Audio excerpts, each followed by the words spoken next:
Oh, yan. So, yung kubo na yan ay marami na kaming nahuli dyan. So binalikan lang namin. Gusto naman i-check kung may namumugad na naman dito na wakwak. So kasama ko pa rin si Smoke. Survey namin yung area. So check natin bro kung mayroon na naman. Kasi marami-rami din tayong nahuli dito. Kaya nga bro. Pero kahit araw bro, kahit maliwanag, huwag lang tayong magkumpiyansa. Oo. Ang ingay ng paligid bro, yung mga kulisap, yung mga gangis nagsi-anuhan. So maingay talaga yung mga kulisap, ang iingay. So tanaw na tanaw dito yung mga kabundukan mga ka-exploro. Ang ganda ng tanawin dito.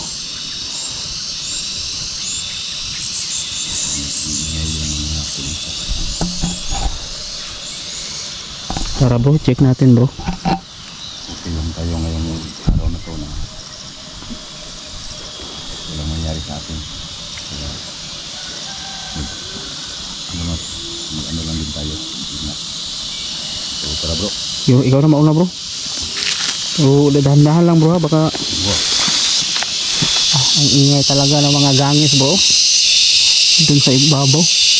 Napakaingay. Ano yun? Ano talaga yun? Season ng mga gangis. Tahimikin natin bro. Tatahimik yan mamaya. Ganun talaga sila. Yan tumahimik na. Pero mag-iingay na naman yan. Babalik din yan. Yung ibang grupo din sa kabila, mga gangis.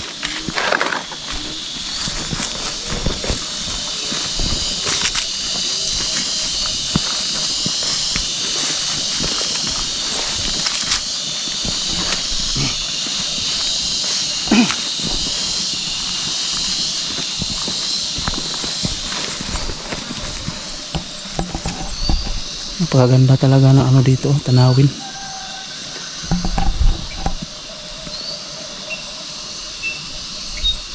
Rinig na rinig pa yung mga boses ng alimokon. So,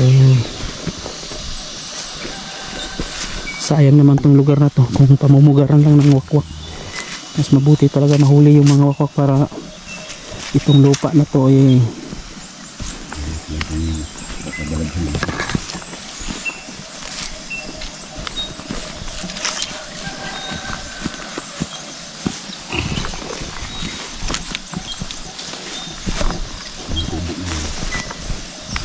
laging binabalik-balikan ng mga mga wakwak.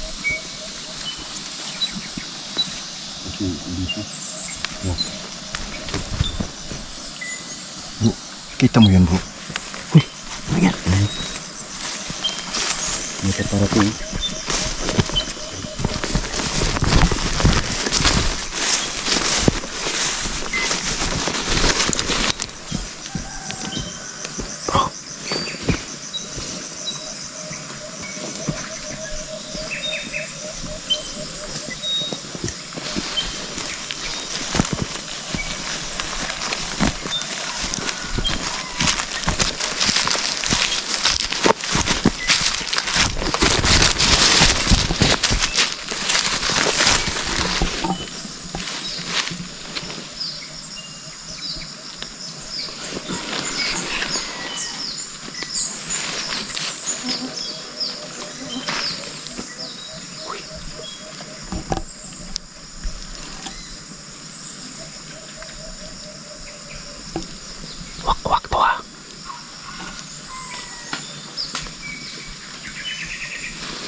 Pinuntahan niya yung mga kulungan ng manok.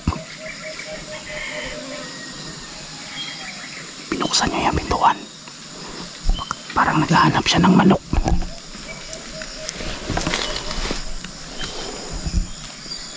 Ayun o.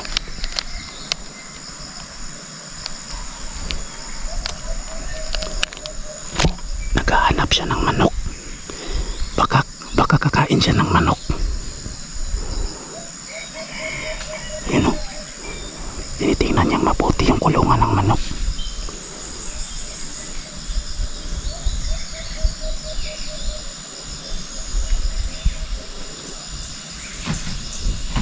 Wala siyang makukuhang manok dyan dahil walang manok dyan. Ayun. Inaalog-alog pa niya yung kulungan.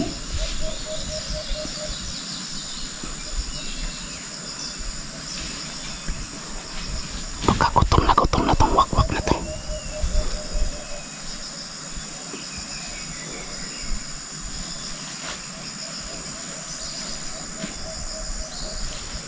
Obserbahan.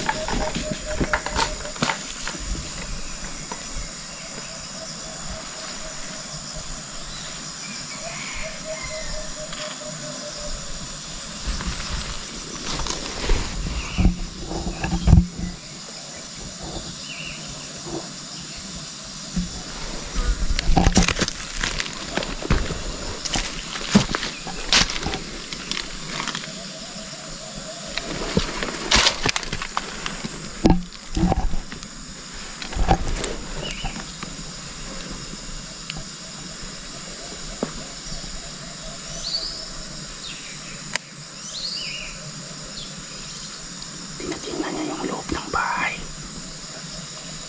Siguro baka iniisip niya na may tao sa loob. Baka gusto niyang biktimahin.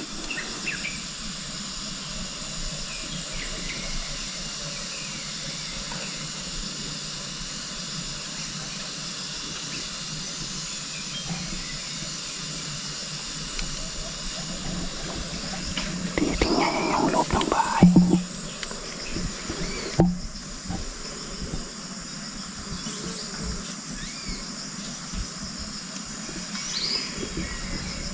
Binalikan na naman yung kulungan ng manok.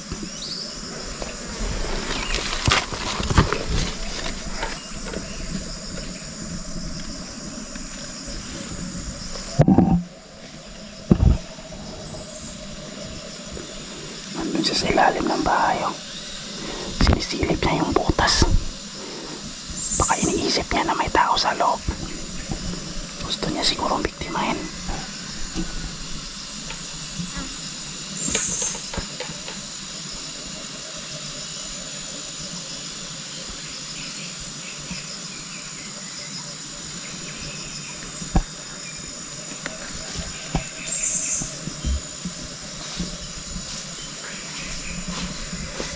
Pumunta sa likuran ng bahay.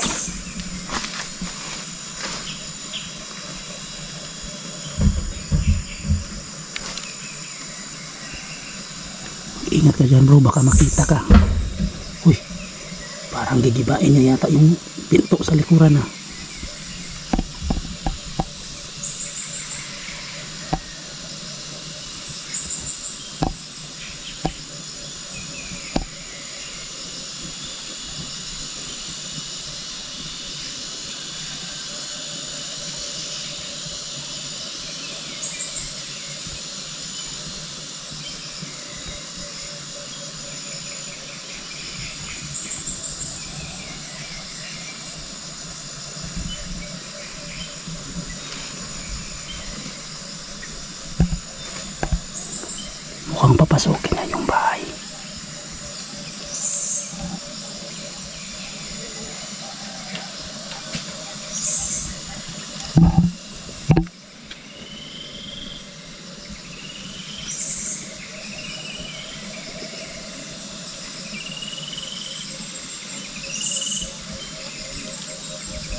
Nawala ng malay.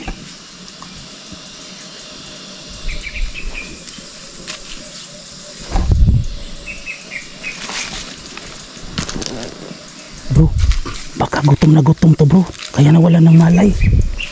Yung napansin ko nga, parang naghanap ng pagkain bro. Ano? Nalugog niya yung kulungan ng manok. Wala namang manok nakatira dyan. Dahil wala nang nakatira dito. Sinilip pa yan yung bahay. Baka may tao. Wala namang tao dito. Parang ano, Nawalan siya ng malay. hindi siguro siya na ano, hindi siguro siya nakakita ng mabibiktima niya kagabi. Baka gutom na gutom siya. Ano? Nawalan siya ng malay bro. Tingnan mo naman yung ano. Haba ng buhok. Ganito pala yung wakwak nangyayari sa ko kapag araw no. Ano bro, baka Naghahanap ng makakain. kusa lang siyang magbangon. I-ano natin, manmanan muna natin. Hayaan lang natin.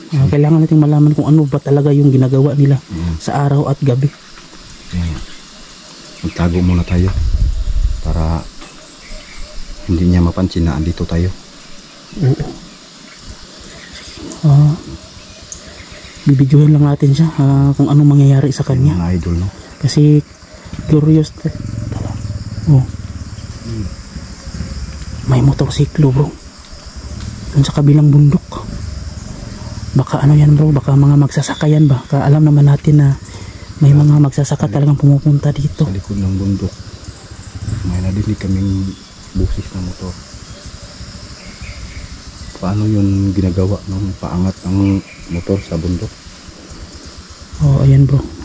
Tingnan natin ba anong mangyayari sa kanya bro. Magtago muna tayo, tapos mananatin siya kung ano ang gagawin niya. Kasi parang nagugutom na siya, parang hindi siya nakakita ng mabiktima niya kagabi. Siguro, kaya nahimatay. Baka ganun yung nangyari sa kanya. So ngayon mga idol, wag muna namin galawin. Hayaan muna namin siya kung babangon pa siya ngayon. Ano? Ang lalim ng hininga niya, oh. Parang gutom na gutom talaga siya.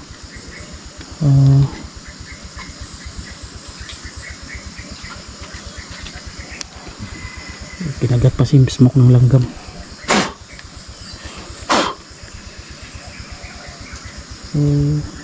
Yan. Ang lalim talaga ng hininga niya bro. Nawalan talaga siya ng malay. Baka dahil sa sobrang gutom bro. Wala talaga siya nakitang Wala naman, wala siyang nabiktima kagabi. Tapos baka wala siyang nabiktima kagabi bro. Kaya hinang-hina siya. hinalugad niya talaga dito. Hanap talaga siya ng pagkain.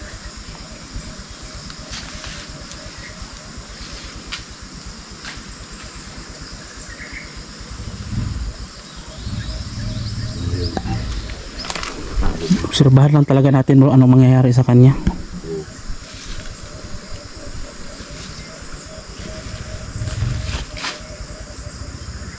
Yan o.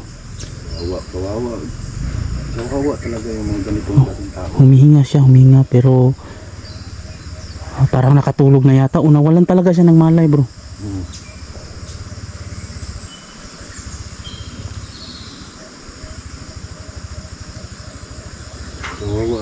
Baka ano bro no, baka normal lang to na nangyayari sa kanila kapag naabutan sila ng umaga siguro. Baka ganito talaga nangyayari sa kanila. Ano? Baka ano, bigla silang mahimatay pag hindi sila makahuli ng mabibiktima nila. Siguro. Tapos Kasi umaga na kasi ngayon. Oh, ayun yung ano. Para baka yun yung gabay niya bro, baka umuwi na. Yung ibon na wakwak. umuwi na yung gabay niya. Baka ano bro, kapag wala na yung gabay niya ay umuwi na. Baka babalik na to sa normal na tao. Baka ganun. Siguro. So ito mabuti to, ma-video natin para malaman natin kung anong mangyayari sa kanya. Pabayanan lang natin ito mga idol. Kasi mahaba yung buhok niya, tapos nahimatay siya. May dalat na namang itak. Tago lang muna kami Sige, sige. para Wala. Gumalaw yung kamay, bro. gumalaw yung kamay. Oo. Uy, Yan. bro. Atras muna, bro. Baka... Atras muna. Tago muna, tago.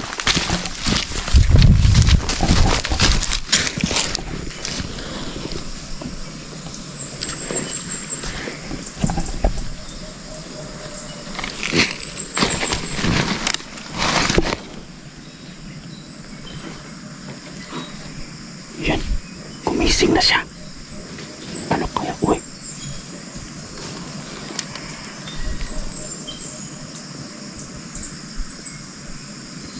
La.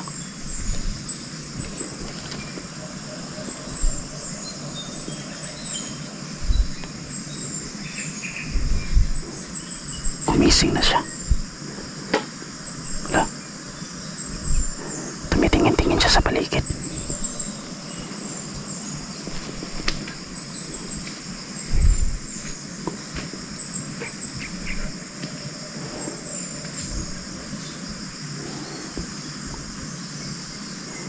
Uy. Tumitingin-tingin siya sa paligid.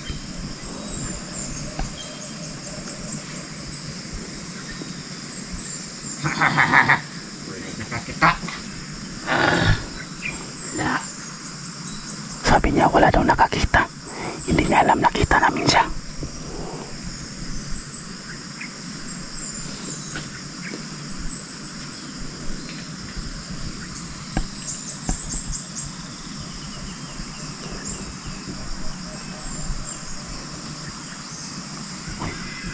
Tinanggal niya yung buhok niya at nagsuot ng bonnet.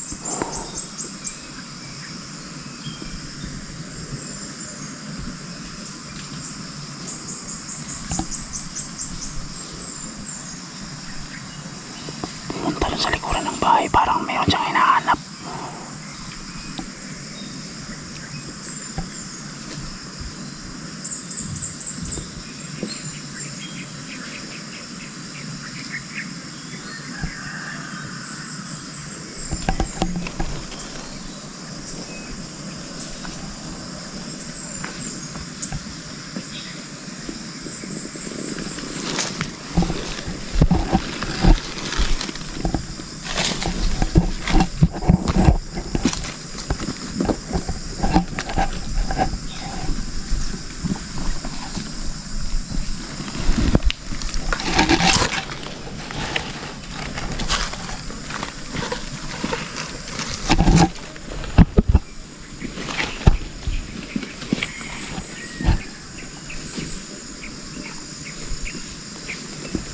Umalis siya, umalis. Matuwid na yung lakad